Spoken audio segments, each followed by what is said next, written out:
Assalamualaikum warahmatullahi wabarakatuh. Apa kabar teman-teman semua? Semoga kita semua selalu dalam lindungan Allah subhanahu wa ta'ala ya. Diberikan nikmat sehat walafiat. Amin ya robbal alamin. Kesempatan kali ini saya akan membagikan satu cerita pesugihan kafan perawan. Seperti apa ceritanya? Mari kita mulai. Karno, seorang bujang yang usianya sudah matang, bahkan sering dipanggil bujang lapuk. Keseharian bujang lapuk itu hanya menunggu seseorang memberi pekerjaan padanya. Kuli panggul, pacul, tandur, apapun itu dia lakoni untuk menyambung hidupnya. Maklum, di usia yang hampir kepala 4, dirinya belum juga mendapatkan jodoh.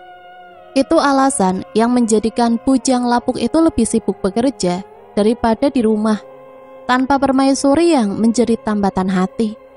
Membosankan, pikirnya. Hidup Karno miskin, orang tuanya hanya seorang buruh tani.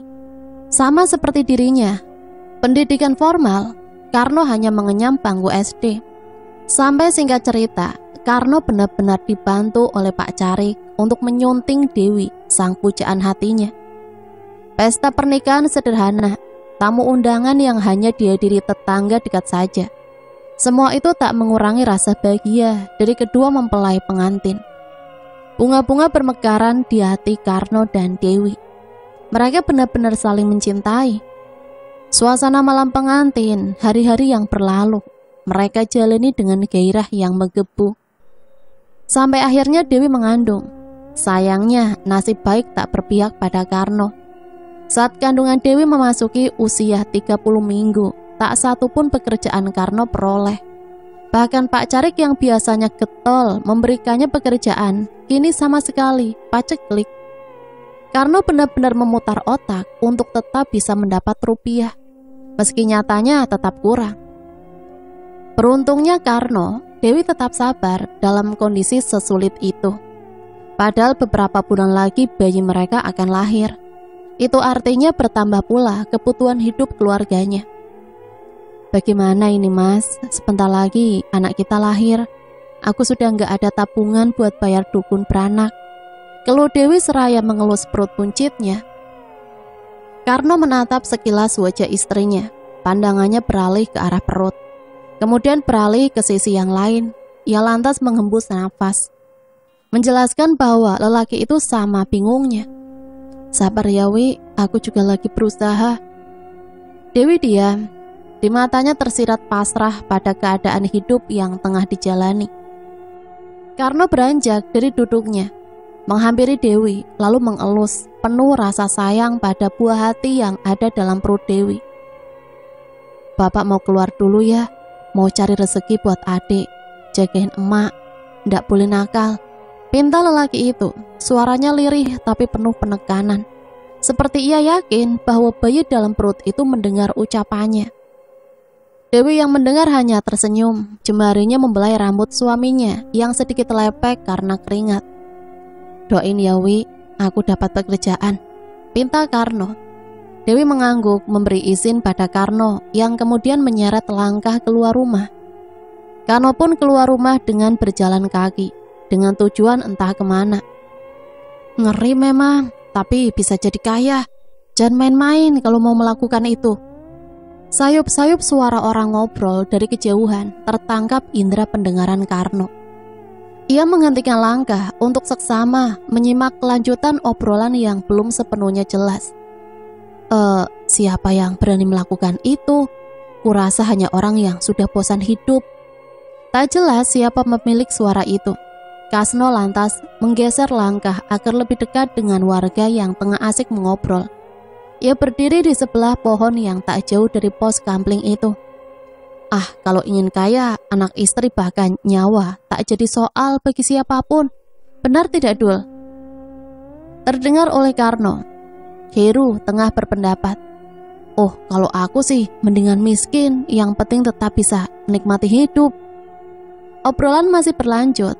Karno terus mengamati dari sisi yang tidak diketahui oleh kumpulan orang-orang itu. Pikiran Karno bekerja kala salah seorang di antara kerumunan itu menyebutkan cara mendapatkan banyak uang dengan cepat dan mudah, meski resiko demi resiko akan dihadapi suatu saat nanti jika nekat melakukan hal bodoh itu. Benar Dul, perawan yang matinya hari Selasa Kliwon, kain kafannya bisa dijadikan media untuk pesugihan, ucap Heru antusias. Ah, omong kosong. Tak setuju dengan ucapan Heru, Ahyar nyeletuk, tak percaya. Ya kalau kamu gak percaya, terserah, jawab Sidul tanpa menatap wajah rekanya. Sementara sepasang mata Karno terus mengawasi, dan telinga yang dipasang betul-betul ternyata membuahkan hasil. Kain kafan perawan bisa bikin kaya, gumam Karno. Sejenak ia tak yakin, tapi rasa penasaran terus menggelayut di otaknya, membuat calon bapak itu kembali menyimak obrolan tetangganya. Rungokno, pesugihan ini sebenarnya lebih efektif, celetuk Sidul. Maksudmu apa? Ahyar menyelah, sementara Heru fokus pada apa yang akan diucapkan Sidul. Efektifnya di bagian mananya, Dul? Tanya Heru terpancing. Ya efektif karena lebih cepat, kita nggak perlu datang ke tempat-tempat pemujaan untuk mencari wangsit, begitu, jelas Sidul. Ahyar menggeleng, sementara Heru mengangguk paham. Wis, ngomongin yang begituan, mustahil, pungkas Ahyar. Ia lantas berdiri, menyingsing sarung yang sedari tadi melindunginya dari nyamuk, lalu meraih senter untuk mulai berkeliling desa. Sidul dan Heru mengakhiri obrolan setelah meneguk sisa kopi milik masing-masing. Mereka lantas menyusul Ahyar yang sudah duluan keliling desa. Karno tercenung sesaat. Dalam benaknya ada dorongan untuk melakukan hal bodoh itu. Tapi ia sadar tidak semudah itu untuk mendapatkan perawan yang mati di hari Selasa Kliwon. Karno menggeleng. Mustahil. Sampai tak terasa waktu sudah menunjukkan pukul 11 malam. Karno lantas segera pulang karena khawatir dengan istrinya yang tengah mengandung. Pintu rumah sengaja ditutup perlahan. Karno melangkah masuk kamar tanpa hasil apapun. Padahal niatnya keluar rumah tadi untuk mencari kabar pekerjaan, tapi nihil. Loh, sudah pulang mas? Tanya Dewi seraya bangun dari tidurnya. Karno tak menjawab, benaknya masih penuh dengan cerita pesugihan yang baru didengarnya. Membuat lelaki itu tak sadar istrinya tengah bertanya. Mas, kamu sakit? Seketika Dewi memastikan keadaan dengan menyentuh kening Karno. Dihempasnya tangan Dewi pelan. Kasno lantas mengutarakan apa yang baru didengarnya. Aku ingin ikhtiar, Wi. Mendengar itu Dewi masih tak paham. Ia menatap Karno seolah bertanya, ikhtiar apa? Digenggamnya jemari Dewi. Karno lantas melanjutkan niatnya. Kamu dukung aku kan? Dewi mengangguk meyakinkan. Asal terbaik untuk keluarga kita. Sejenak Dewi menjeda. Memangnya usaha apa? Tanyanya. Yang penting kamu dukung dulu. Bagaimana Wi, kamu setuju? Dewi diam, ia tampak ragu dan tak bernyali melakukan apa yang diutarakan Karno. Aku tidak berani mas. Apa yang kamu takutkan? Aku tak ingin kehilanganmu. Setiap pesugihan akan memakan tumbal. Bagaimana jika kamu, aku atau anak ini? Karno menggeleng. Tidak, ini nyaris tanpa tumbal, ucap Karno, membuat sepasang mata Dewi menatap tajam ke arahnya. Tanpa tumbal? Sebenarnya Karno masih tak yakin, ia hanya menerka saja. Sebab saat mencuri dengar obrolan tetangganya tadi, tak dijelaskan ada tidaknya tumbal dalam pesugihan itu. Karno, ya, dalam hati lelaki itu sudah tertanam rasa ingin cepat kaya sejak mendengar obrolan dari ketiga tetangganya itu. Yang membuatnya mau tak mau harus mencari lebih banyak informasi tentang misi yang akan dijalaninya. Tak mau ambil pusing, paginya Karno pun melangkahkan kakinya ke rumah Sidul. Berbagai obrolan basa-basi dibicarakan keduanya. Dari tentang bayi Karno yang akan lahir saat tidak ada pekerjaan, sampai bahasan tentang hal yang ingin diketahui Karno, apalagi jika bukan pesugihan kain kafan perawan. Sebenarnya aku tidak begitu paham, No. dengan pesugihan itu. Aku hanya mendengar itu dari sesepuh desa, termasuk bapakku. Karena mengangguk, sementara tatapan Sidul nyalang entah kemana. Dulu, zaman kita masih kecil, hidup di desa dengan mata pencaharian yang minim. Masyarakat di sini rata-rata kere. Kamu ingat Pak Suhadi? Sidul menjeda, mengarahkan tatapannya pada Karno. Karno mengangguk. Suhadi bos resmil, ucapnya meminta kejelasan. Hah, betul. Hanya dia satu-satunya orang paling kaya di sini. Jadi maksudmu dia Pak Suhadi? Belum sempat Karno melanjutkan pertanyaannya, Sidul mengangguk. Menurut kabar burung seperti itu, tapi ya memang tidak ada bukti. Tetangga juga tidak ada yang mati sebagai tumbal. Anak-anak Pak Suhadi semuanya hidup jauh di kota dan tak pernah pulang. Panjang lebar lelaki berkulit hitam itu menceritakan tentang Pak Suhadi. Sementara Karno diam mendengarkan cerita yang masih mengambang. Belum membuatnya puas. Ah, tidak begitu menakutkan menurutku, Dul. Karno meraih cangkir berisi teh yang disediakan istri Sidul dan menyesapnya sedikit. Sidul melirik Karno. Mungkin tidak menakutkan karena ceritanya baru separuh yang kamu dengar dariku. Lanjutannya nanti malam ya. Sidul tergagah, diraihnya cangkir berisi teh miliknya dan menyesapnya sedikit. Keduanya saling pandang.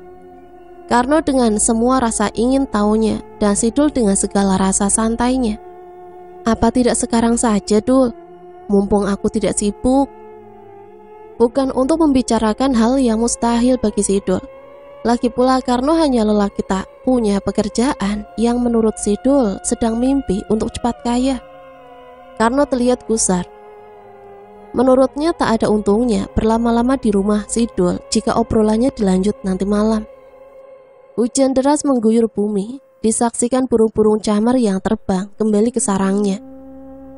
Hawa dingin yang selalu identik dengan hujan, begitu juga sepi, sangat sepi. Hal yang lumrah setiap kali titik air hujan jatuh mengurai mendung hitam pekat di langit. Sudah sampai sini kamu, No? Sapa Heru yang baru datang setelah lewat pukul 9 malam. Iya, dari jam 8, gerutunya. Jam 8 sudah sampai sini, mau apa kamu? Kelakar Heru sambil tertawa, heran dengan Karno yang terlalu buru-buru berangkat jaga. Karno menanggapinya dengan mengangkat kedua bahu. Wajahnya diteguk, entah karena bosan atau karena hal lain. Wayah hujan kayak gini, lagian ngapain kasih-kasih? Cuma buat temen nyamuk aja. Sudah, jadi gini. Kamu tahu tentang pesugihan gak? Pesugihan apa? Belum tampak raut terkejut di wajah Heru. Ia kini sibuk menyalahkan rokok yang diapit kedua jemari tangan kirinya. Pesugihan yang kemarin kalian bicarakan. Sebentar. Memangnya kamu dengar dari siapa? Karno salah tingkah. Ia beberapa kali menggaruk kepalanya yang sebenarnya tidak terasa gatal. Dengar pas kalian bertiga jaga kemarin malam, ucapnya. Heru manggut-manggut, dihembus olehnya asap rokok yang dinikmatinya ke udara. Jadi sebenarnya yang lebih tahu tentang pesugihan itu Sidul. Sepasang mata Karno melirik Sidul, menagih janji yang tadi siang sempat diutarakan Sidul. Tahu maksud dari lirikan Karno yang menagih cerita, Sidul menggeleng, entah setuju atau tidak. Karno ngeloyor di depan Heru dan Sidul. Ia tak sabar mendengarkan cerita lanjutan pesugihan itu. Wajahnya berbinar-binar, macam habis menang lotre. Sementara Heru dan Sidul, kalian dengar itu? Tanya Sidul sembari memasang telinga, mengamati sumber suara rintikan yang samar didengarnya. Heru menggeleng, tapi ia ikut mencoba mencari sumber suara yang dimaksud Sidul. Suara orang merintih, itu yang didengar oleh Karno dan Heru. Siapa jam segini menangis? Ucap Heru membenarkan apa yang didengar, benar suara tangisan. Kok kayak suaranya? Sidul tak meneruskan ucapannya. Ia lebih memilih kembali mengingat-ingat suara seseorang yang sepertinya ia kenal. Siapa? Tanya Heru dan Karno serentak. Karno dan Heru saling pandang, lalu dirasakan oleh mereka bertiga bulu kuduk yang meremang seketika. Hawa yang berubah dingin dan suasana yang makin sunyi. Duh, perasaanku jadi gak enak, gumam Sidul. Matanya memutar ke sekeliling tempat. Kamu kenal sama pemilik suara tadi? Tanya Karno. Heru menggeleng. Lalu dua orang meninggalkan tatapan tepat ke arah Sidul. Apa? Tanya Sidul. Kamu tahu siapa pemilik suara itu kan? Heru menyelidik. Aku baru ingat. Kalau tadi itu jalan dekat makam. Gelas yang kini kosong diletakkan kembali oleh Sidul. Itu tadi suaranya. Ragu Sidul tak ingin berburuk sangka kepada seseorang. Namun Karno dan Heru tetap merajuk agar Sidul berterus terang. Alah, kamu ini gak niat cerita. Kita sudah penasaran, pengen tahu siapa yang malam-malam gini nangis. Malah maju mundur gak selesai-selesai. Heru kesal. Ia lantas menyalakan rokok dan menghisapnya sebagai penetral rasa was-was yang baru saja dialaminya. Karno menyerah, ia tak lagi antusias untuk melanjutkan rasa penasarannya dan lebih memilih menikmati cemilan yang tersisa di atas tikar pos kampling. Namun kini lelaki berkulit hitam yang biasa dipanggil Sidul itu terdiam. Benaknya berkecamuk antara yakin si pemilik suara itu apakah benar orang yang ia kenal atau hanya mirip dengan suara orang yang ia kenal. Entahlah, yang jelas Sidul ingat betul bahwa Rohimin, anak Pak Suhadi, yang suaranya mirip dengan seseorang yang menangis di dekat makam itu, yang baru saja dimakamkan sore tadi. Itu kayak suaranya Rohimin, celetuk Sidul. Karno dan Heru melotot kaget ke arah Sidul. Rohimin. Kejadian tadi pagi. Suara ambulan terdengar nyaring, tapi memilukan siapa saja yang mendengar. Mobil itu menyisir jalan kampung Dukuh, Badung, diiringi tatapan ingin tahu para tetangga yang berjejer di pelataran rumah. Siapa gerangan si penumpang dalam mobil berwarna putih pucat itu? Menuju kemana mobil itu? Pertanyaan demi pertanyaan dalam benak warga yang menyaksikan seakan meminta jawabannya masing-masing. Mobil itu melaju pelan melewati barisan warga, semakin pelan dan berhenti tepat di depan rumah. Tanda tanya di benak para warga semakin besar ketika tahu bahwa ambulan itu ternyata mematikan mesinnya yang menderu tepat di pelataran rumah mewah Pak Suhadi. Siapa yang meninggal? Ada yang sakit? Tanya Minah pada Janti. Mereka berdua adalah tetangga yang rumahnya paling dekat dengan Pak Suhadi. Rasa penasaran mereka berdua bukan tanpa alasan, sebab keduanya ingat betul tadi pagi Bu Siem, istri Pak Suhadi, masih belanja sayur seperti biasa, dengan wajah yang tak menunjukkan kesedihan atau duka apapun. Aneh bukan? Jika siang ini ada berita duka, tapi tak satu pun tetangga dekatnya diberitahu. Janti hanya menjawab dengan gelengan pada Minah. Tanda dirinya sama-sama tidak tahu. Detik kemudian terlihat Bu Siem dan Pak Suhadi keluar dari rumah mewahnya, menghampiri mobil ambulan itu. Bu Siem dengan segala raut kesedihan di wajahnya dan Pak Suhadi dengan wajah dingin misteriusnya. Ya, wajah misterius. Seperti kejadian yang sudah-sudah. Setiap kali berita kematian datang dari orang-orang terdekatnya, Pak Suhadi, lelaki bertubuh kurus itu tak pernah menampakkan rasa raut kesedihan sedikit pun. Mungkin karena tak ingin larut dalam kesedihan, atau ada sesuatu yang membuatnya tak pernah tampak sedih. Entahlah. Suami istri itu mendekat mobil ambulan itu. Lalu salah satu petugas berpakaian khas rumah sakit terlihat menghampiri dan berbicara pada Pak Suhadi dengan ucapan yang sama sekali tak bisa didengar oleh orang lain, seperti bergumam. Ditambah petugas itu berbicara dengan mulutnya tertutup masker. Pak Suhadi hanya terlihat sesekali mengangguk seakan tengah menyetujui sesuatu. Kemudian obrolan mereka berakhir dengan langkah petugas yang sigap menuju ke arah pintu belakang mobil, lalu membukanya. Dari dalam mobil terdengar suara deritan besi yang tergesek. Ada 2 petugas rumah sakit lainnya yang ternyata ikut membantu mengeluarkan sesuatu dari dalam sana. Warga yang ingin tahu mulai lebih dekat mengelilingi Pak Suhadi, Pusiem, dan para petugas beserta mobil ambulan itu. Dengan harapan rasa penasaran mereka segera terjawab.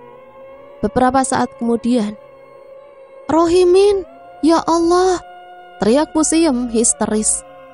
Tubuhnya mendadak lemas, lalu menggelepar, tak sadarkan diri. Bu! Warga yang menyaksikan ikut panik dan membantu memapah tubuh lemas Pusiem masuk ke rumahnya. "Rohimin!" bisik tetangga pada tetangga yang lain. Mereka saling pandang dengan tatapan bertanya-tanya. Masing-masing dari mereka berasumsi tentang apa penyebab kematian Rohimin. Ada yang berpendapat Rohimin kena serangan jantung, Rohimin bunuh diri. Bahkan ada yang berpendapat Rohimin dibawa demit pesugihan peliharaannya Pak Suhadi. Dulu Sirin juga mati mendadak. Kalau Sirin memang kena serangan jantung, sebab tubuhnya penuh bercak biru kehitaman. Itu ciri-ciri orang yang mati kena serangan jantung, ucap seorang warga. Aku gak yakin. Soalnya desas-desus yang beredar Pak Suhadi itu kan muja, ketus warga yang lain. Yang kemudian asumsi itu mendapat dukungan beberapa anggukan dari beberapa warga yang sepemikiran tentang pendapat tersebut. Sudah takdirnya meninggal, kata tetangga yang tak ingin pusing dengan berita kematian keluarga Pak Suhadi. Para warga berhenti membicarakan hal apapun tentang Rohimin. Mereka mengambil posisi untuk bergotong royong membantu mengurus jenazah Rohimin yang akan dimakamkan hari itu juga. Di hadapan Raga yang kini terbujur kaku, seorang ibu menangis pilu. Pusiem harus rela kehilangan anak yang tinggal semata wayang setelah berulang kali kehilangan 3 orang anak yang lain. Ya, 3 orang anak. Sri, anak sulungnya, meninggal saat baru saja menikah. Hingga kini tak pernah diketahui apa penyebab yang membuat putrinya itu kehilangan nyawa. Sirin, anak kedua, meninggal karena serangan jantung. Setidaknya itu yang dikatakan dokter yang menangani kematian Sirin. Darto, anak nomor 3 yang selalu menjadi kebanggaan suaminya itu, meninggal saat sedang mengatur pekerjaan tandur di sawah. Dan kini Rohimin. Petugas rumah sakit yang tadi siang mengantarkan Rohimin dengan ambulan mengatakan, Rohimin mengakhiri hidupnya dengan cara gantung diri. Pusiem jelas tahu betul apa yang terjadi, apa penyebab anaknya nekat melakukan perbuatan itu. Kok bisa awakmu ngene le? Tatapan kesedihan Pusiem di depan jenazah Rohimin sangat menyayat hati. Dipandangnya wajah tanpa nyawa di hadapannya. Turut bela sungkawa ya Pusiem. Kenapa bisa begini Rohimin, Bu? Tanpa tetangga memeluk tubuh Pusiem. Tapi Pusiem hanya membalas pelukan itu tanpa menjawab pertanyaannya. Sementara di pemakaman, beberapa warga tengah menyiapkan lubang kuburan untuk Rohimin sambil gibah. Anaknya mati semua, asal jangan kita setelah ini yang jadi tumbal. Celetuk Sidul seraya mencangkul tanah merah yang sedikit tandus. Hus, jangan sembarangan kamu ini. Emang Rohimin mati, jadi tumbalnya siapa? Tanya tetangga yang bernama Kosim. Sidul belum menjawab saat tiba-tiba Ahyar yang tengah memindai tanah agar tidak kembali longsor ikut nyeletuk. Sidul, Heru, itu sama saja. Bahasanya tentang pesugihannya Pak Suhadi terus. Halah, kamu ini emang gak percaya Yar? Wong benar-benar Pak Suhadi itu nyupang, punya demit. Aku tahu dari beberapa sesepuh desa, termasuk bapakku sendiri kok. Sidul membela diri, tetap tangannya sibuk mencakul galian kubur. Buktinya apa? Tanya Kosim, mulai penasaran. Ahyar menekuk bibirnya ke bawah, mendongakkan kepala sebagai isyarat menunjukkan Sidul seakan menantang. Iya, apa buktinya? Buktinya ya ini buktinya. Ditunjuk-tunjuk oleh Sidul kubangan tanah kubur geliannya. Mati semua anaknya. Lanjutnya menegaskan. Kosim melotot, Ahyar menggeleng, tetap tak yakin. Iring-iringan pengantar jenazah Rohimin sudah sampai area pemakaman. Begitupun Ahyar, Sidul, dan Kosim yang telah selesai menggali tanah. Ini tempatnya Rohimin? Tanya Pak Lebe, orang yang dipercaya warga untuk mengatur pemakaman. Betul, monggo-monggo. Jawab Ahyar seraya menyingkirkan tubuhnya agar tidak menghalangi para warga yang akan meletakkan keranda di sisi sebelah lubang makam. Terlihat Pusiem dan Pak Suhadi mengantarkan Rohimin ke peristirahatan yang terakhirnya. Sudah tak ada air mata yang membasahi wajah Pusiem. Meski rona kesedihan masih tergambar jelas di sana. Sementara Pak Suhadi tetap bersikap seakan tidak terjadi apa-apa. Aneh. Apa kalian tidak ikut melayat? Tanya Sidul dengan mata sedikit melotot, menatap bergantian pada rekannya.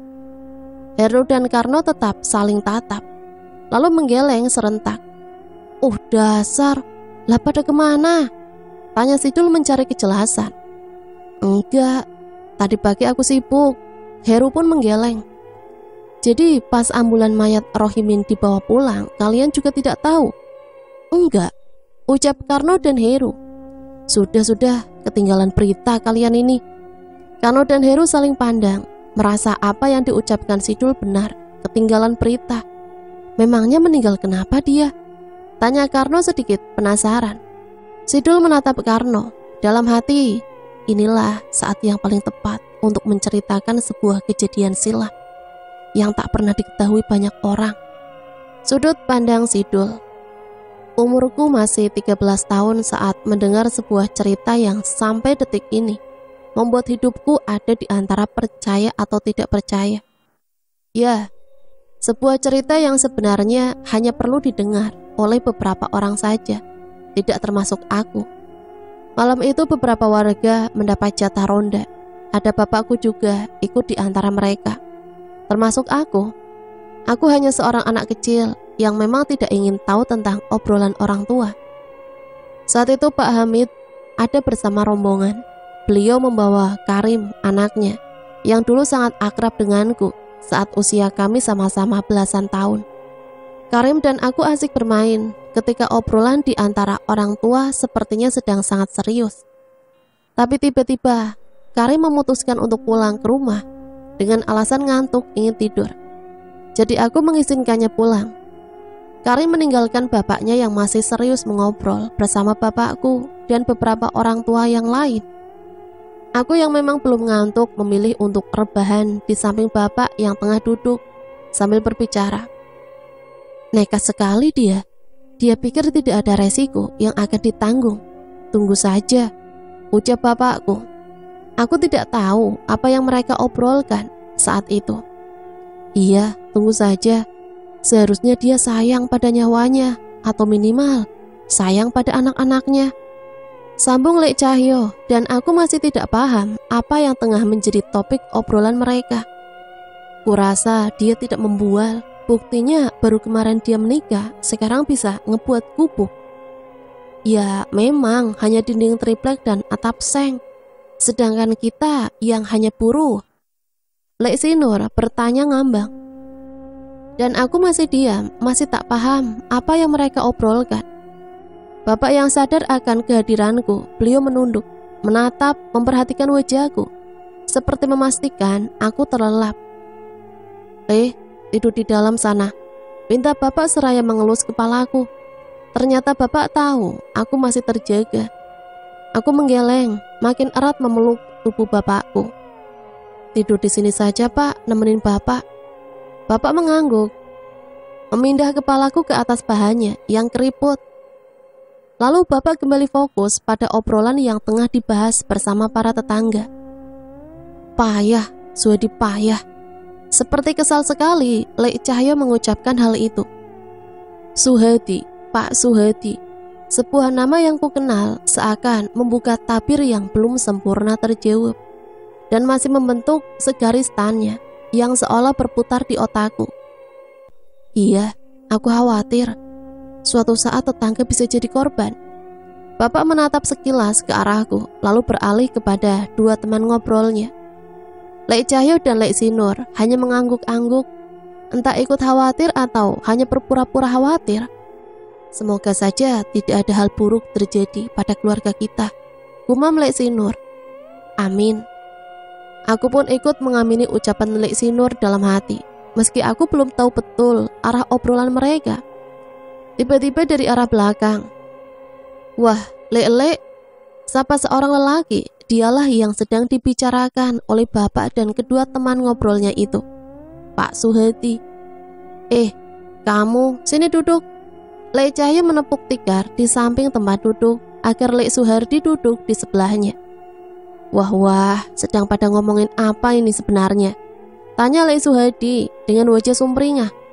Kamu, Lek Sunur jujur, diiringi tatapan menyelidik bapak dan Lek Cahyo pada Lek Suhardi yang kini tengah heran menatap ketiga orang di hadapannya. Aku, emang ngomongin apa toh? Ketiga orang itu hanya diam, tapi tatapan elang mereka tak luput di wajah Suhadi.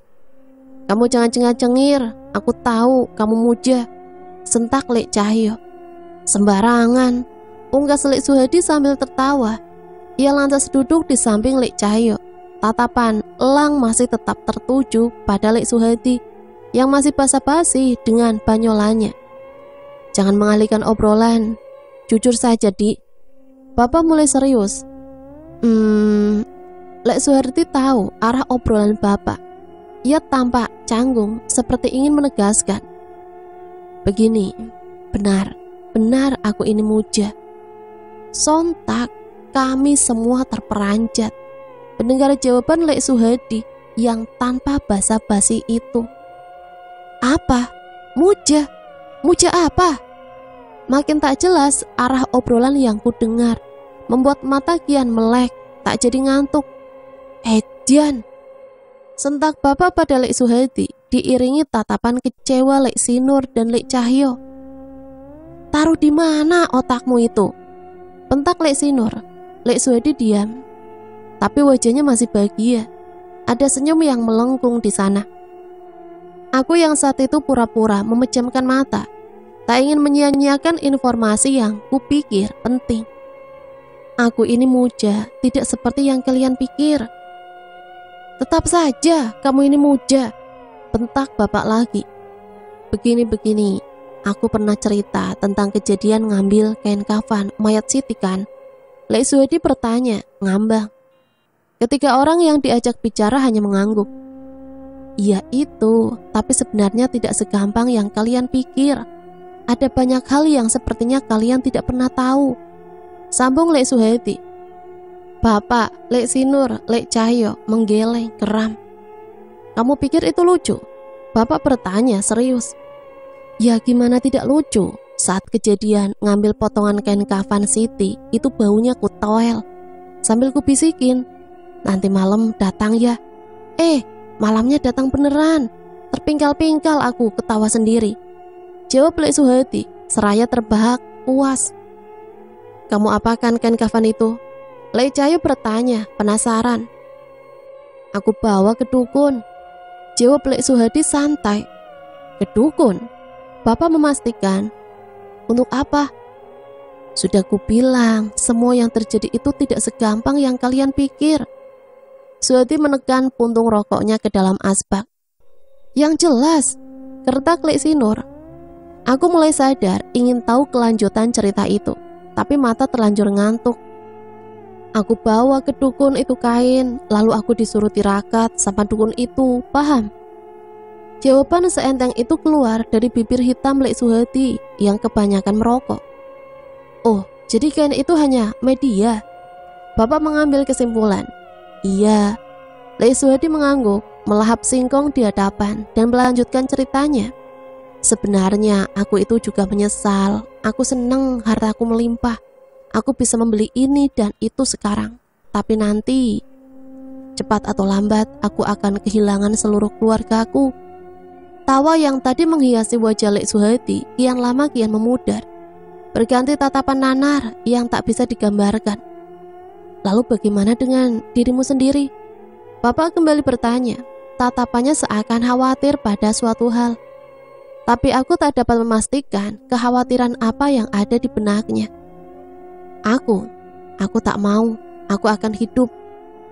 Entah jawaban apa yang Lek Suhadi sampaikan, sebab saat Lek Suhadi mengungkap satu hal yang akan terjadi dalam hidupnya nanti, aku sudah terlelap. Obrolan mereka bagai nyanyian pengantar tidur yang membawaku ke alam mimpi. Jadi kamu benar-benar tidak ingat bagaimana kelanjutan nasib Pak Suhadi kelak? Lelaki bertubuh jangkung bertanya penasaran. Aku tahu, Nok, tapi tidak dari Pak Suhadi. Sidul menegaskan. Heru hanya melongo mendengar kisah dari sahabatnya itu.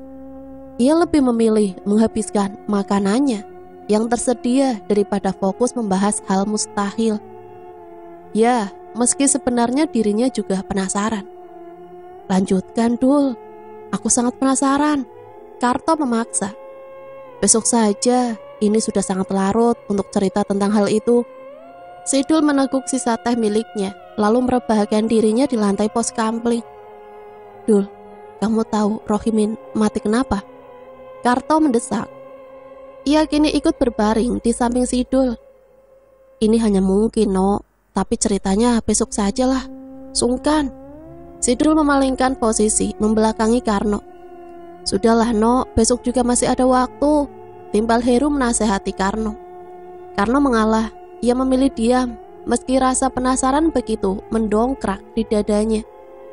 Tapi apalah daya, jika si empunya cerita tak berkenan memberitahu. Malam berikutnya suara jangkrik seolah menjadi pengantar tidur bagi ketiganya sampai pagi. Seperti biasa, lelaki bertubuh kurus itu menagih kopi hitam pada sang istri. Di lain tempat, pelan cangkir itu diletakkan oleh Pusiem untuk suaminya. Lalu dirinya duduk di samping Pak Suhadi. Hening, sesekali Pak Suhadi menyesap kopi dengan tatapan asal. Asal tidak menatap Pusiem, yang dari semalam meminta kejelasan dikirim atau tidak uang permintaan Rohimin. Pak, Pusiem membuka percakapan. Wajahnya sendu sebab semalam ia terus memikirkan kematian anaknya sambil berderai air mata. Bapak jujur, apa Bapak jadi kemarin uang itu untuk Rohimin? Tanya wanita itu. Wajahnya sedikit kesal karena tak kunjung mendapat jawaban. Pak Suhadi diam. Entah apa yang dipikirkan lelaki tua itu. Apa susahnya jujur untuk membuat hati istrinya lega? Rohimin, Pusiem meraung, tak tahan dengan sesak yang mengimpit dadanya. Kepergian anaknya kali ini seolah memukul bertubi-tubi perasaannya. Diam, pusing aku, hah? Bukan iba, si tua bangka itu justru membentak istrinya. Pak, apa benar yang diucapkan tetangga-tetangga tentang pesugihan itu? Pesugihan yang Bapak lakukan merenggut semua nyawa anak-anak kita untuk dijadikan tumbal. Mata Pusiem membulat, menatap Pak Suhadi, seolah semua yang terjadi adalah sebab dari keserakahan suaminya. Pak Suhadi diam untuk beberapa detik, menyisakan isak Pusiem yang semakin keras. Tega kamu, Pak, tega. Pusiem bangkit, mencakar tubuh Pak Suhadi sekenanya. Bu, diam. Sekuat tenaga, Pak Suhadi mencegah istrinya melakukan hal kasar itu. Lalu menuntunnya ke sebuah kursi. Pak Suhadi menggeleng, penuh sesal. Tapi lagi-lagi rasa bersalah itu ia tepis dengan segera memasang wajah dingin. Aku tak ikut mati saja sama anak-anak, Pak. Lirih Siem pada Pak Suhadi. Air matanya berderai lagi. Ya, ibu mana yang rela anaknya mati? Apalagi mati dalam keadaan yang sebenarnya bukan kehendak ilahi. Wanita itu tak berdaya. Pukulan atas kematian Rohimin sudah tak bisa ditoleransi lagi. Sebab dulu dengan hati yang sama terluka, wanita itu dengan lapang dada berusaha mengikhlaskan kematian anak-anaknya. Ia tak percaya pada desas-desus tentang suaminya yang dikabarkan muja. Namun kali ini sikap dingin dan acuh suaminya seolah menjadi bukti atas keserakahan itu. Kenapa Bapak tega korbankan anak-anak? Kesal, Pusiem kembali mendesak. Pak Suhadi tidak bisa mengelak, dadanya bergemuruh seiring raungan Pusiem yang makin menjadi.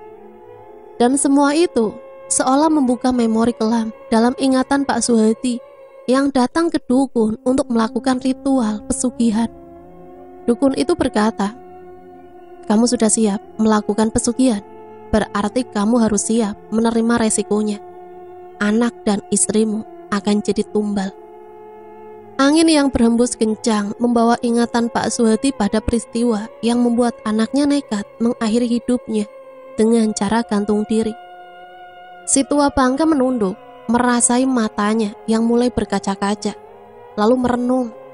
Malam itu di mana Rohimin meminta pinjaman sebesar 10 juta lewat telepon.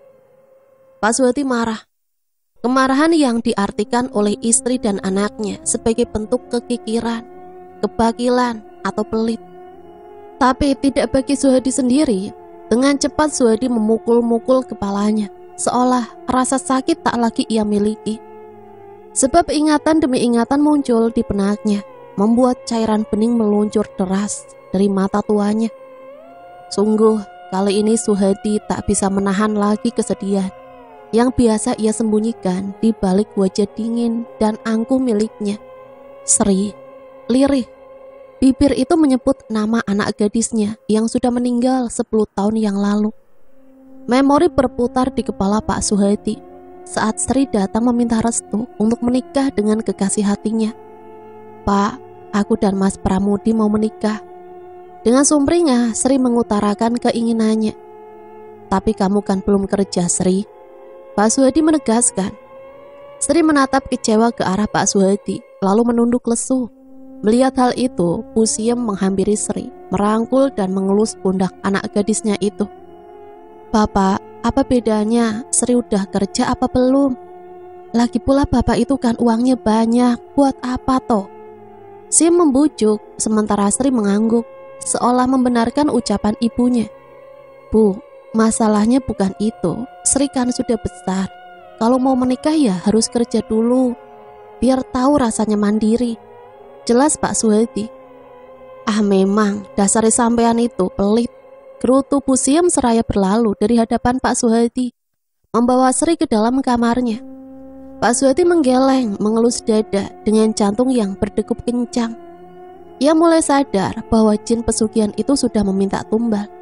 "Bagaimana jika aku kehilangan dirimu, Sri?" lirih Pak Suhadi bertanya sendiri. Malam berlalu. Mata tua Pak Suhadi menatap istri yang terlelap di atas busa empuk dalam kamar itu, mengelus perlahan rambut Siem dan mengecup dahi Siem lembut penuh cinta.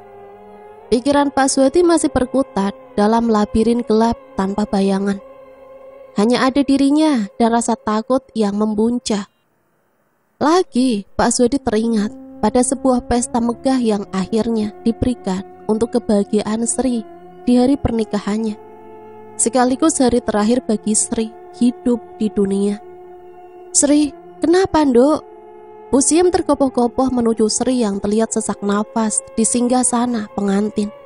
Sementara Pramadi menatap bingung keadaan wanita yang baru saja sah baginya. Tamu undangan berhamburan mengerumuni Sri yang mulai lemas di kursi mewah itu untuk memastikan keadaan Sri. Sementara Pak Suhadi, ia diam, duduk menatap penuh ketakutan ke arah Sri. Di mana Pak Suhadi lihat ada 2 makhluk hitam yang berbulu datang saat ritual laknat bersama Nyai Siro sedang memaksa Sri untuk ikut bersama mereka. Suhadi merunduk sejenak dan benar, Sri menyerah. Makhluk itu berhasil membawa Sri. "Sri!" Pak Suhadi bangkit lalu dengan sedikit berlari menghampiri Sri yang telah mati. Suasana pesta pengantin yang mewah berubah menjadi suasana duka yang menyedihkan. Pusiem terjaga, ia seakan baru tersadar dari mimpi buruk dalam tidurnya. "Ada apa?" Pak Suhadi yang baru saja mengingat kejadian lampau lantas terkejut saat Pusiem bangun dengan nafas terengah-engah. "Pak, aku lihat Rohimin, Pak," jelas Pusiem mengambang. "Lihat di mana?" tanya Pak Suhadi penasaran. "Sri, Darto, Sirin, Rohimin, Pak. Kesusahan di tempat. Entah." Masih tak jelas arah cerita Bu Siem membuat Pak Suhadi makin khawatir. Sudah Bu, sudah, ibu cuma kangen sama mereka. Sudah, tidur lagi. Ajak Pak Suhadi hendak menidurkan kembali tubuh Bu Siem. Bu Siem menggeleng. Aku lihat seperti nyata Pak, mereka di sana Pak. Seketika cangkir diletakkan kasar oleh Pak Suhadi saat Bu Siem terus saja merutuki nasib kehilangan anak-anaknya. Apa tidak bosan ngomongin anak-anak yang sudah jadi bangkai? Sindir Pak Suhadi pada Bu Siem yang mendadak diam. Bu Siem menggeleng. Bagaimana Bapak bisa setenang itu? Padahal kita ini sudah tua Pak. Sedangkan anak saja kita sudah tak punya. Lalu kalau kita sakit, siapa yang akan mengurusi kita Pak? Ratapnya. Ya gak perlu khawatir, kita ini gak akan sakit. Kita itu langsung mati. Tangan Pak Suhadi menggesek udara di depan leher seakan menggoroknya. Bu Siem mengernyit, tak tahu maksud omongan Pak Suhadi. Pelan wanita itu mengusap bulir yang jatuh dari kelopak matanya, lalu beranjak ke kamar seakan pasrah bahwa keluhannya tak berarti apa-apa bagi sang suami. Tak berselang lama, apa yang diucapkan Pak Suhadi pun terjadi. Dua makhluk hitam datang menghampiri Bu Siem yang sedang tertidur. Dengan mata kepalanya sendiri, Pak Suhadi menatap dua makhluk itu, mencekik leher istrinya. Kalian mau apa? Gak cukup anak-anakku yang jadi tumbal? Heh, manusia bodoh, tepati janjimu.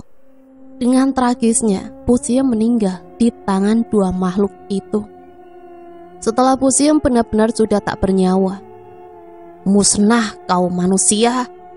Sementara Pak Suhadi kembali menikmati kopi hitam favoritnya. Di depan Raga tanpa nyawa, lelaki tua itu menatap nyalang pada tubuh yang biasa menemaninya selama hampir 50 tahun. Matanya sayu tanpa air mata, seperti menahan lelah batin yang tiap kali bergejolak, tapi tak ada daya untuk mengelak atau menolak. Ia menunduk, sesekali bahunya terguncang seperti terisak-isak, lalu kembali menatap tubuh tanpa nyawa di hadapannya. Jangan, lirihnya, lalu kembali terisak. Pak, lelaki tua itu tetap duduk tak bergeming, meski sebenarnya telinganya mendengar jeritan panggilan dirinya disebut. Pak, suara itu semakin sekarat. Tak ada siapapun yang mendengar kecuali lelaki tua itu. Kini matanya mulai berkaca-kaca, seakan tahu bahwa belahan jiwa tengah menghadapi bahaya. Hanya saja tangan hitam di kedua bahu lelaki tua itu terlalu kencang mencengkramnya. Bu, lirihnya tanpa menjawab. Si pemilik suara jeritan sudah diam untuk selama-lamanya. Pak, permisi, seru Janti. Entah untuk keperluan apa wanita itu bertamu ke rumah Pak Suhadi. Pak, permisi, kula nuwun, ucap Janti sekali lagi. Tak kunjung mendapat jawaban dari tuan rumah. Janti akhirnya nekat masuk, meski dengan langkah ragu-ragu. Permisi, lirihnya lagi. Mata Janti mengitari seluruh ruangan yang ia masuki, namun tetap sepi. Ia kembali melangkah masuk ke rumah Pak Suhadi lebih dalam, berharap mendapati si tuan rumah ada di sana. Tak butuh waktu lama, Janti akhirnya menemukan Pak Suhadi dan istrinya di dalam kamar yang pintunya terbuka lebar. Pak, sapa Janti pada sosok Pak Suhadi yang tengah tertunduk di lantai kamar, samping tempat tidurnya. Namun seakan tak mendengar sapaan, Pak Suhadi diam, dengan matanya menatap lekat tubuh istrinya yang terbaring di atas tempat tidur itu. Janti mendekat. Ia mengembalikan uang yang beberapa bulan lalu pernah ia pinjam pada Pak Suhadi. Tapi, astagfirullahalazim, Janti tersentak, mundur. Ia kaget ketika melihat Bu Siem yang ternyata tidak sedang tidur. Bu Siem tewas dengan mulut menganga, leher kehitaman, dan kedua bola matanya yang hampir lepas dari tempatnya. Menatap keadaan itu, hampir saja Janti mengeluarkan seluruh isi perutnya. Pak, ini kenapa Bu Siem? Tanyanya, ia takut luar biasa. Sementara Pak Suhadi hanya diam, matanya terus saja menatap kosong pada tubuh istrinya yang sudah tak bernyawa. Duh, gimana ini? Bingung dan panik, akhirnya Janti memilih keluar untuk mencari bantuan. Tolong! Janti berlari ke kerumunan ibu-ibu yang tengah asik berbelanja di tukang warung. Sambil mulutnya berteriak minta tolong. Kenapa? Ada apa? Pertanyaan demi pertanyaan terucap dari mulut ibu-ibu yang langsung merangkul pundak Janti. Sebab Janti mendadak lemas di hadapan para ibu-ibu itu. Itu. Jemari Janti mengarah pada rumah Pak Suhadi. Kenapa? Tanya seorang ibu-ibu yang tak tahu maksud Yu Janti. Yusiem, tutur Janti lagi dengan nafas terengah-engah. Iya, kenapa? Warga yang mendengar mendadak tak sabar ingin segera tahu informasi yang akan Janti sampaikan. Mati, tegas Janti. Siapa yang mati? Ucap salah seorang ibu-ibu lagi. Bu Siem, mati, tanya ibu-ibu yang lain. Janti mengangguk. Inna lillahi wa inna ilaihi roji'un. Serentak ibu-ibu seketika panik. Mereka langsung membagi tugas. Beberapa membantu Janti dan yang lain menuju rumah Pak Suhadi. Kok nggak ada yang tahu kalau Bu Siem meninggal? Janti menggeleng lemah sebab di kepalanya masih terbayang raut Bu Siem yang tergeletak mengenaskan di atas ranjang tempat tidurnya. Para tetangga berbondong ke rumah Pak Suhadi. Beberapa di antaranya mengabari tetangga yang lain mengenai meninggalnya Bu Siem. Di rumah megah itu terlihat bapak-bapak dan ibu-ibu memenuhi halaman. Sementara Pak Suhadi masih duduk di sisi jenazah sang istri. Pak, sebaiknya Bu Siem segera diurus jenazahnya, kasihan, ucap Bu Lebe, seorang ahli pengurus jenazah pada Pak Suhadi. Pak Suhadi mengangguk, perlahan ia menyingkir memberi ruang untuk para tetangga dan Bu Lebe yang akan mengurus jenazah Siem. Beberapa tetangga masuk ke kamar untuk membantu Bu Lebe mengangkat jenazah Bu Siem ke ruang tamu. Namun di sana, tepat di sisi jenazah Bu Siem, berdiri sosok mengerikan. Hitam, besar, bola matanya merah. Astaghfirullahalazim. Bu Lebe beristighfar, sebab hanya beliau yang melihat makhluk itu di sana. Ada apa, Bu? Tanya seseorang tetangga. Bu Lebe tersenyum lalu menggeleng, berusaha mengalihkan pertanyaannya. Ayo, hati-hati. Kamu sebelah sana ya. Pinta Bu Lebe pada tetangga yang siap membantunya. Makhluk hitam itu diam di sana dengan mata tampak bengis menatap Bu Lebe. Seketika hawa panas menyeruak, tangan Bu Lebe gemetar. Ia ragu untuk menyentuh tubuh Bu Siem. Tapi tugasnya sebagai juru jenazah jelas tak bisa disepelekan. Sesekali Bu Lebe melirik makhluk itu, takut hal buruk terjadi jika ia nekat memindahkan jenazah Bu Siem. Ini tugasku, jadi jangan halangi aku untuk melakukan ini. Pergilah. Meski lirih, Bu Lebe bergumam penuh penekanan, berharap makhluk itu segera pergi. Benar, Bu Lebe melirik ke arah makhluk itu lagi untuk memastikan masih atau tidak makhluk itu di sana. Dan ternyata makhluk itu telah lenyap entah kemana. Bu Lebe menghembus nafas lega. Beliau dan beberapa tetangga siap melakukan tugasnya. Perlahan tubuh Bu Siem dipindah ke ruang tamu, dibaringkan di atas kasur yang telah disiapkan warga yang membantu. Tetangga yang berbelasungkawa bergegas gotong royong. Ada yang membaca surat Yasin dan hal yang biasa dilakukan masyarakat saat ada orang yang meninggal. Sedang sisanya bersolawat sembari menyusun bunga-bunga untuk pemakaman nanti. Lelaki tua itu diam. Tak ada lagi teman baginya berkata. Tak ada lagi seseorang yang menyiapkan kopi hitam favoritnya. Ia termangu. Tatapan kosong tergambar jelas di ceruk mata itu yang kini begitu tampak layu, menunggu giliran kematian. Apa ini jadi akhir cerita Pak Suhadi, Dul? Tanya Karno mencari penjelasan. Belum tentu. Apalagi, bukankah sudah tak ada lagi keluarga, tinggal dia sebatang kara? Lantas apa yang mau dijadikan tumbal lagi untuk pesugihan? Nyawanya, Karno mendelik. ia lupa bahwa Pak Suhadi masih memiliki nyawa yang pasti jadi sasaran berikutnya. Asap rokok berhamburan di udara. Siapa lagi pelakunya jika bukan Sidul? Sementara Karno diam, beberapa kali ia menelan salivah, membayangkan akhir hidup Pak Suhadi yang kini sebatang kara. Masih ingin muja kamu, No? Tanya Sidul. Melihat akhirnya seperti itu, aku sih ogah, timpal Heru. Karno yang awalnya memang ingin melakukan hal bodoh seperti Pak Suhadi, kini bimbang. Banyak pertimbangan yang tampaknya telah membuat nyalinya ciut. Lebih baik daripada mengambil jalan sesat untuk menghidupi keluarga.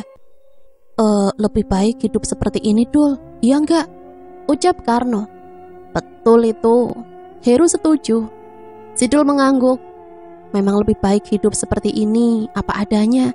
Yang penting anak istri sehat. Walaupun untuk membahagiakan mereka, kita harus berjuang penuh, banting tulang. Tegasnya. Kadang seseorang baru menyadari sebuah tindakan itu baik atau buruk setelah orang lain mengalami nasib dari tindakan yang diambilnya. Maka betapa perlunya menakar sebuah keputusan sebelum benar-benar terjun pada pilihan hidup.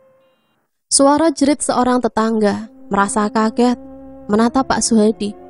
Astagfirullah, Pak Suhadi. Ada orang lewat dikagetin, gila kamu ya? Iya, Pak Suhadi mengageti siapa saja yang lewat di depan rumahnya. Entah apa yang ada dalam pikiran lelaki tua itu saat ini. Pak Suhadi berperilaku seperti orang tak waras semenjak kepergian istrinya. Mondar-mandir di depan rumah, mengageti beberapa warga yang lewat seperti itu. Terkadang bergumam seperti tengah berbicara dengan seseorang, padahal posisinya sedang sendiri.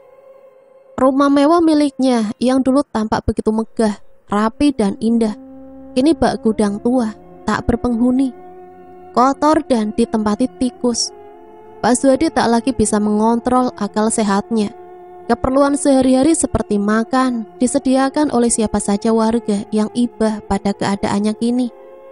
Sedangkan untuk mandi dan pakaian, entahlah, Pak Suhadi hampir tak pernah mengganti bajunya. Seperti pagi itu, Sidul sebenarnya bukan tetangga dekat, namun melihat Pak Suhadi yang dekil dan tampak kusut, rambutnya gondrong, Pak Suhadi bahkan hampir gimbal karena tak pernah keramas, membuat Sidul ingin memangkas rambut itu agar terlihat lebih rapi. Meskipun saat mencukur harus menahan bau badan Pak Suhadi. Pak, sampean ini sudah tua, taubat. Sidul mencoba menasehati Pak Suhadi saat dirinya berkesempatan mencukur rambut Pak Suhadi yang mulai gondrong. Pak Suhadi bergumam, kekayaanku, ambillah. Sidul menggeleng, kekayaan siapa? Duit seperak pun di rumahmu tak ada, Lek. Serunya mengingatkan. Perkataan Sidul bukan tanpa alasan, sebab beberapa kali warga yang iseng ingin tahu kekayaan Pak Suhadi, mereka nekat masuk ke rumah Pak Suhadi hanya untuk memeriksa seberapa banyak harta yang dimiliki Pak Suhadi dari hasil pesugihannya. Namun nihil. Pak Suhadi tak memiliki banyak kekayaan di dalam rumah itu. Tak ada sepeser pun uang yang Pak Suhadi simpan. Hanya barang-barang mewah saja yang terbengkalai dalam rumah itu. Pak Suhadi meringkik. Ia menunduk lalu menggeleng pelan. Kenapa, Lek? Anda menangis? Tanya Sidul, santai. Sebab ia tak lagi menganggap hal serius yang diperbuat Suhadi. Sejak tahu orang terkaya di kampungnya itu tidak waras. Suhadi mengangguk. Kenapa? Kangen, pusiem. Ngasal, Pak Suhadi diam saja. Ia menatap Pias entah kemana. Le, nasibmu sekarang begini ya, nyesel tidak? Sidul bertanya, layaknya orang tengah menginterogasi tersangka. Sementara tangannya sibuk menata alat-alat cukurnya. Pak Suhadi diam lagi, seolah tak mendengar pertanyaan Sidul. Angin berhembus sedang meraba kulit keduanya, menyisakan denting suara peralatan yang dimasukkan ke tas alat cukur milik Sidul. Sementara Suhadi bibirnya mulai bergetar, mencoba merapal satu demi satu ungkapan isi hatinya pada Sidul. Tampak di raut wajahnya yang kusam, semburat kesedihan dan ketakutan itu begitu lekat. Meski beberapa kali Pak Suhadi coba sembunyikan. Aku sebenarnya tidak gila. Lirihnya, sementara Sidul mulai merasa iba mendengar pengakuan Pak Suhadi. Apa peduliku, lagi pula sudah wajar jika banyak orang menganggapmu gila. Sebab tingkahmu itu, Le. Batin Sidul, ia menggeleng, merasa tak perlu dihiraukan pengakuan Pak Suhadi. Kamu tidak percaya? Tanya Pak Suhadi. Matanya menatap sayu pada Sidul yang kini juga menatapnya. Diam. Sidul masih tak ingin menggubris pengakuan Pak Suhadi. Aku begini bukan tanpa sebab. Banyak hal yang tak bisa kubagikan pada orang lain, ungkap Pak Suhadi untuk kesekian kalinya. Ya, cerita sama aku saja, Le. Lagian tingkah sampean begitu. Wajar kalau taunya sampean itu gila. Malah menggila. Nanti malam kesini. Tidak menjawab, Sidul lantas bergegas pulang. Malam harinya Sidul pun datang ke rumah Pak Suhadi. Ya, tepatnya setelah lelaki tua itu memintanya datang ketika rambutnya selesai dipangkas rapi. Assalamualaikum. Akhirnya kamu datang, Dul. Pak Suhadi tampak senang. Iya, di rumah sepi, Le, bosan. Sidul duduk di sisi kanannya, lalu memijit kedua pundak kerenta Pak Suhadi, berharap ia senang dan merasa diperhatikan. Sudah lama aku tak merasakan pijatan dari seseorang, Dul. Padahal dulu Siem sangat rutin melakukan hal itu untukku. Ujar Pak Suhadi, suaranya serak seperti menahan sesak yang berkepanjangan dalam rongga dadanya. Tak berhenti. Sidul hanya mengamati sambil seksama mendengar hela nafasnya yang seolah ingin memberi tahu sesuatu. Dul. Iya, kenapa, Le? Ia tak lantas menjawab, melainkan diam beberapa saat. Pandangannya pias menatap seluruh sisi tembok ruangan, lalu tersenyum. Senyum yang seolah dipaksa untuk hadir di bibir itu. Aku menyesal dengan semua yang kulakukan.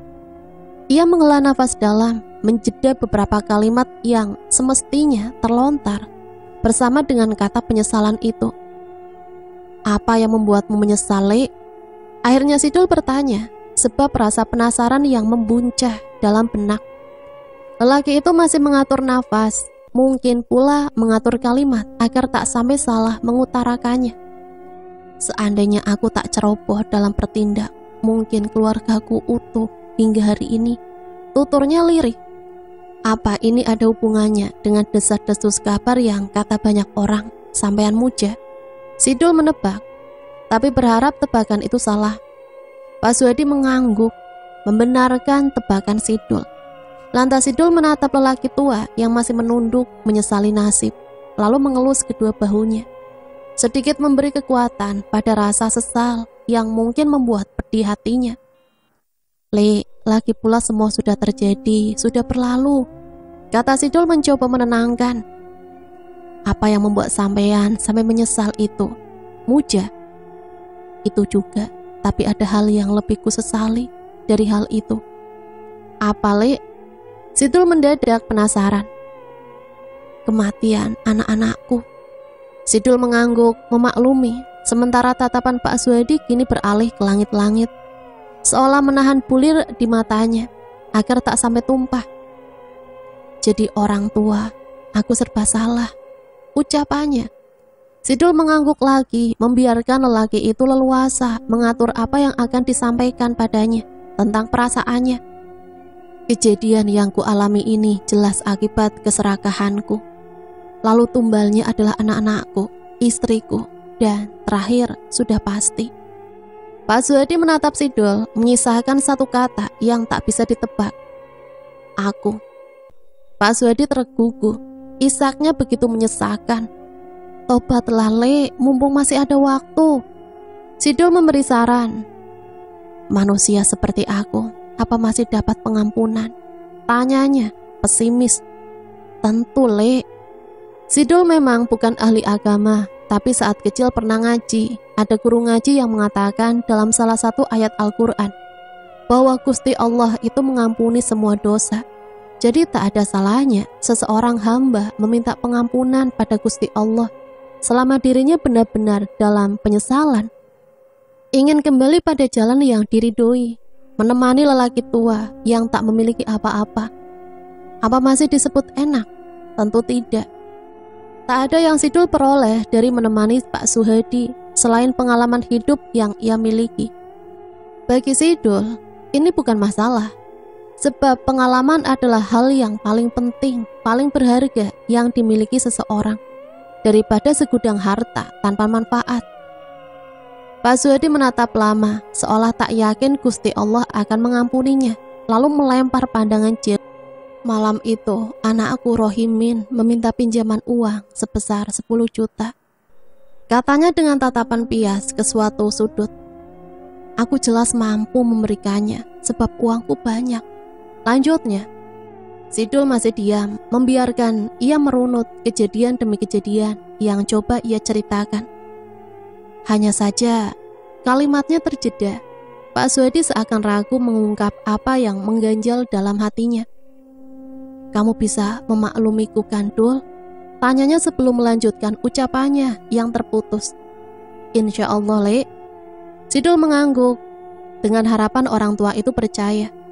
Pak Suhadi kembali menatap langit-langit ruangan itu, lalu mulutnya bergetar. Mungkin ragu untuk bercerita. Aku memberinya malam setelah dia telepon meminta pinjaman. Setelah mendapat persetujuan dengan jin pesugihan yang menjeratku, ucap Pak Suhadi. Kini Sidul bisa melihat cairan di matanya mulai menyembul, menggantung di antara kelopaknya. Kemudian tumpah. Pak Suhadi terseduh. Sidul hanya bisa mengusap kedua bahunya yang rapuh itu untuk memberi kekuatan yang semoga bisa menguatkan batinnya. Sidul tahu tak mudah menjalani hidup seperti yang dialaminya. Jadi maksud sampean, Rohimin meninggal bukan karena gantung diri? Sidul coba menebak. Lelaki itu diam lama, menatap Sidul dengan ragu-ragu, lalu mengangguk. Sidul menelan salivah antara takut dan tak yakin. Tapi tak mungkin orang tua itu bercerita ngawur, pikirnya. Benar, Dul, Rohimin, anakku tidak mati karena gantung diri, akan tetapi mati karena jerat pesugihan bapaknya. Jerat pesugihanku, pesugihan kafan perawan, tegas lelaki itu. Sidul melotot dibuatnya. Astagfirullahalazim.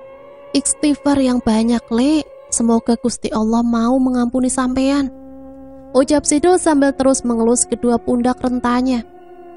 Aku takut besok jin pesugihanku menyusulku di sini. Lirihnya seraya terisak. Sidul menggeleng dengan segudang pertanyaan dalam benaknya. Le, tawakal saja, sampean masih punya kesempatan. Tak temenin wes, sampai sampean ini benar-benar ikhlas melepas yang menjerat sampean selama ini. Kamu pikir gampang? Namun pertanyaan itu lebih mirip seperti tantangan. Sidul menggeleng cepat. Bukan begitu, Le. Aku tahu sulit mungkin lepas dari hal semacam itu. Akan tetapi sampean belum mencoba. Sidul bisa melihat sedikit harapan di sana, di dalam mata yang ia yakini terhubung dengan hatinya. Ajari aku. Mantap ia mengatakan itu. Aku bukan tidak bisa, Le. Ilmu agamaku masih cetek. Lebih baik sampean berusaha berangkat sholat ke musola daripada nganggur pas azan toh.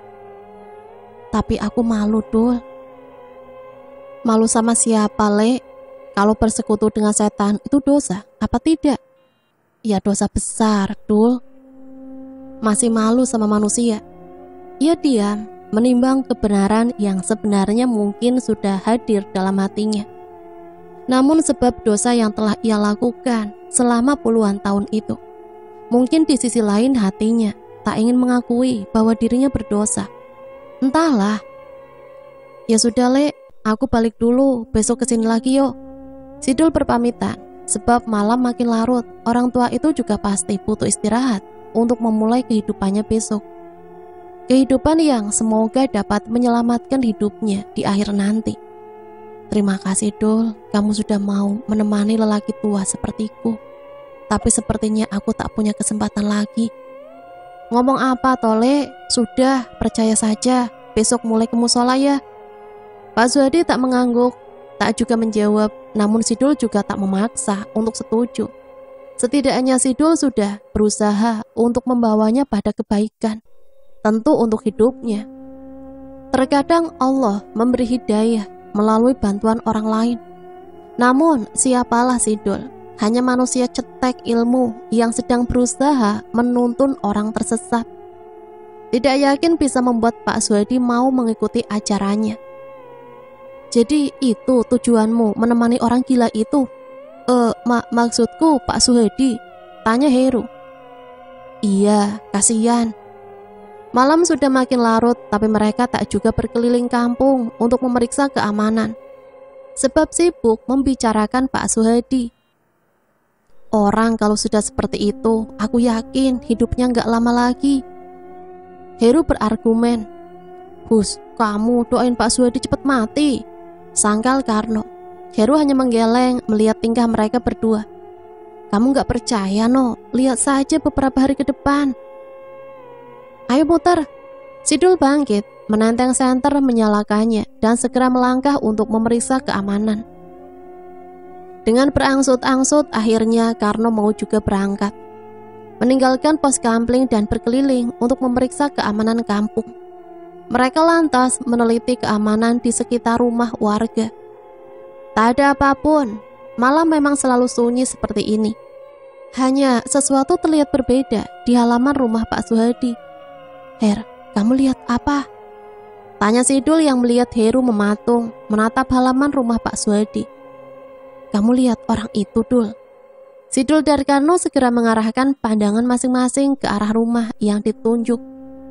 Keduanya nampak bingung, seolah tak menemukan siapapun di sana. Lihat tidak, Dul? No. Karno dan Sidul saling pandang, kemudian menatap dan menggeleng. Tidak. Mereka menjawab serentak dengan raut yang tak bisa kuartikan, entah ketakutan atau bingung. Dek. Heru menengok ke halaman rumah itu untuk memastikan sekali lagi siapa orang di depan sana yang begitu tepat berdiri di pintu rumah Pak Suhadi. Namun saat pandangannya selesai menyapu seluruh area tersebut, tak ada siapa-siapa. Gelap, suasana di halaman rumah itu berubah gelap. Berbanding terbalik dengan saat ia melihat tadi. Jelas sekali Heru melihat sosok berjubah hitam berdiri tepat di depan pintu itu. Akan tetapi siapa? Kemana perginya orang itu? Heru masih celingukan. Ayo kita balik ke pos kampling, ajak Sidul. Iya, besok lagi dituntaskan rasa penasaranmu. Karno menimpali. Kalian duluan saja. Ini sudah malam. Karno membujuk. Akhirnya Heru pun mengalah dan memutuskan kembali ke pos kampling bersama mereka. Sesampainya di pos kampling, Yudarti, tetangga Pak Suhardi, sudah berdiri di area pos kampling. Entah untuk keperluan apa, wanita itu menyempatkan diri datang ke pos keamanan itu. Padahal mereka baru saja dari kompleknya. Kang, kalian itu kemana saja? Yudarti tampak kesal melihat mereka baru rampung muter keamanan. Ya muter lah Yu, memangnya ada apa? Tanya Sidul seraya meletakkan pantatnya ke atas tikar pos kampling. Dengan wajah panik, Yudarti mengatur nafas. Apa belum pada tahu? Yudarti memastikan Heru yang ingin segera tahu apa keperluannya lebih memilih diam sambil menuang teh ke dalam gelas yang langsung meminumnya. Tahu apa? Karno bertanya sambil meraup kacang rebus di atas piring. Duh, gimana sih? Itu loh, Pak Suhadi. Katanya tak diteruskan. Kenapa, Yu? Tak sabar Sidul bertanya, ingin tahu. Pak Suhadi, meninggal. Innalillahi wa inna ilaihi raji'un. Serempak mereka yang mendengar penuturan Yudarti kaget.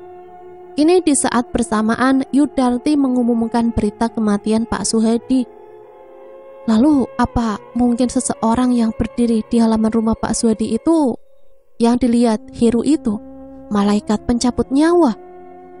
Rasanya tak mungkin. Oh, atau jin pesugihan penjerat Pak Suhadi, pikir Sidul. Mereka bertiga saling lempar pandangan, lalu tanpa apa-apa mereka segera meluncur ke tempat Pak Suhadi. Yuk, ndang ke sana. ajak Yudarti. Beberapa orang berkumpul di halaman rumah itu. Bapak-bapak seperti biasa berjaga di luar dan ibu-ibu di dalam membaca puji-pujian serta mengurus jenazah. Sini! Melihat mereka berempat datang, salah seorang tetangga yang bernama Pak Dikri melambai, menyuruh mereka ikut berkumpul dengan orang-orang yang sudah lebih dulu datang. Ono opo to Lek Dik? Tanya Sidul.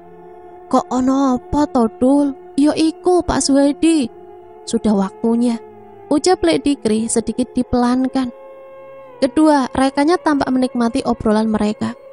Sidul yang sedikit penasaran dengan keadaan Pak Suhadi bergegas masuk, menyalami beberapa bapak-bapak yang ikut nimbrung membantu ibu-ibu. Lalu menuju tempat dibaringkannya tubuh kurus tanpa nyawa itu di depan sana.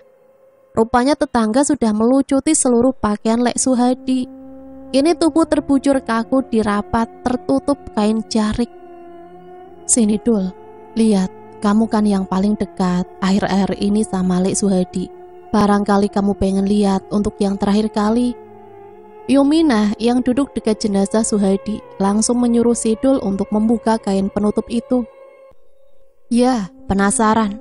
Lebih tepatnya Sidul ingin melihat wajah orang yang sudah ia temani hampir setiap hari akhir-akhir ini. Sayangnya entah sudah berbenah diri untuk menuju alam baka atau belum Lek Suhadi. Sidul tidak tahu. Kesibukan sebagai tukang tak bisa sering-sering menyambangi orang tua itu. Lagi pula saat itu Sidul pikir, siapa dia? Sidul punya keluarga yang jelas harus dinafkahi ketimbang menemani orang tua itu. Ia atur nafas sejenak sebelum menyibak kain penutup wajah itu. Kemudian melirik sekilas ke arah Yuminah yang kemudian mengangguk. Lalu, Astaghfirullahalazim, Sidul telonjak, spontan mundur. Sementara Yuminah dan tetangga yang sudah lebih dulu tahu keadaan Suhadi langsung menyanggah tubuh Sidul yang sempat terhuyung lemas. Tanpa kata apapun, para tetangga yang Sidul tatap satu persatu hanya mengangguk, seolah mengatakan, ya begitulah keadaan Pak Suhadi. Tubuhnya bergetar hebat, entah rasa apa. Tiba-tiba sesuatu seolah mendorong dada, terasa menghimpit sesak, dan membuat matanya sedikit panas. Sabar Dul, sabar. Mereka, para ibu-ibu mengelus-elus bau Sidul, seperti menyalurkan naluri, kekuatan untuk melihat jenazah Pak Suhadi. Ini benar? Tanya Sidul terbata-bata. Sebab air mata tumpah melihat kejadian ganjil di depan mata. Yuminah dan beberapa tetangga mengangguk, membenarkan bahwa yang saat ini kaku tanpa nyawa adalah Pak Suhadi, si pemuja pesugihan kain kafan perawan. Kenapa bisa seperti itu, Yu? Yuminah menggeleng, sementara tatapan tetangga yang lain sama. Sama-sama tidak tahu tentang ganjilnya keadaan mayat Pak Suhadi. Sidul menatap kembali wajah Pak Suhadi yang mulutnya mengangah, seperti tengah menahan sakit yang teramat sangat. Dengan bola mata melotot hampir lepas dari tempatnya. Dan yang paling mengerikan lagi, sekujur tubuhnya menghitam. Entah apa penyebabnya. Masih tak jelas, atau mungkin yang dilihat Heru itu adalah jin pesugihan. Gak nyangka ya Pak Suhadi akhirnya begitu. Rumah mewah dan seisinya ternyata nggak bisa buat jaminan mati enak. Seseorang berceletuk saat menghadiri pemakaman Pak Suhadi.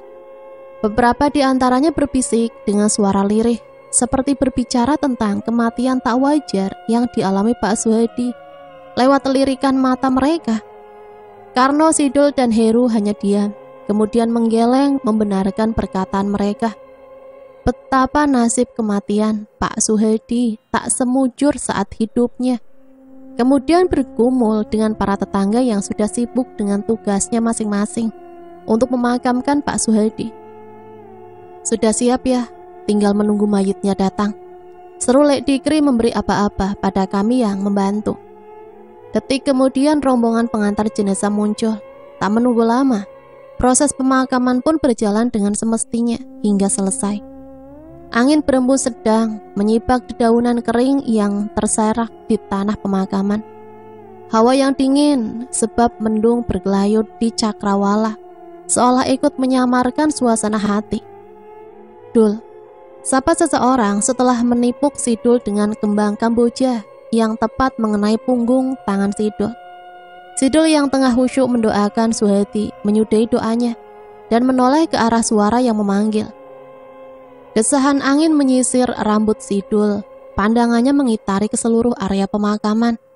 Dilihatnya punggung beberapa pelayat yang sudah lebih dulu meninggalkan pemakaman. Sepi, hanya dirinya berdiri di sisi kuburan Pak Suhadi, yang lantas melirik kembang Kamboja yang tadi mengenai punggung tangannya. Lalu berjongkok untuk memungut Kamboja itu.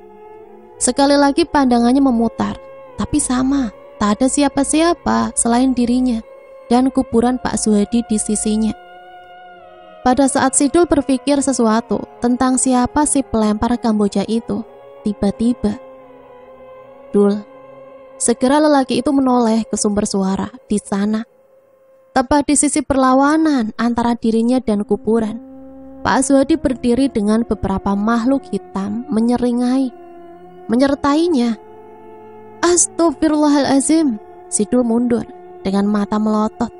Tubuhnya sedikit terhuyung karena kaget melihat sosok di hadapan. Dul, ucap arwah Suhari. Raut wajahnya pasrah, tergaris di keriput kulit arwah itu. Sementara beberapa makhluk yang mengawalnya menatap bengis pada Sidul dengan tangan mereka memegangi tubuh Pak Suhadi. Sidul masih melotot, nafasnya tersengal-sengal semakin cepat. Ia tak dapat lari, tak dapat berkata-kata, hanya entah. Tak dapat ia bedakan hal itu nyata atau halusinasi semata. Sebuah kejadian tergambar jelas di hadapan. Bagai film pendek diputar demi terungkapnya kematian si pemilik pesugihan itu. Semua gelap. Sidul melihat dirinya dan kedua temannya berdiri di jalan depan rumah Pak Suhadi. Lantas gambar kejadian berubah dengan sendirinya. Sidul yang tadi bersama dengan Heru dan Karno kini berada di sebuah ruangan. Ruangan yang cukup akrab dengan dirinya akhir-akhir ini. Ini giliranmu, Suhadi. Bayangan hitam tampak berbicara pada Pak Suhadi. Sidul yang masih bingung dengan tempatnya berdiri. Ia tak sadar bahwa kini rohnya masuk ke sebuah dimensi waktu. Berkali-kali ia mengucek matanya untuk meyakinkan diri bahwa ia sedang tidak bermimpi. Tidak, aku masih ingin melanjutkan hidup dan memperbaiki diri.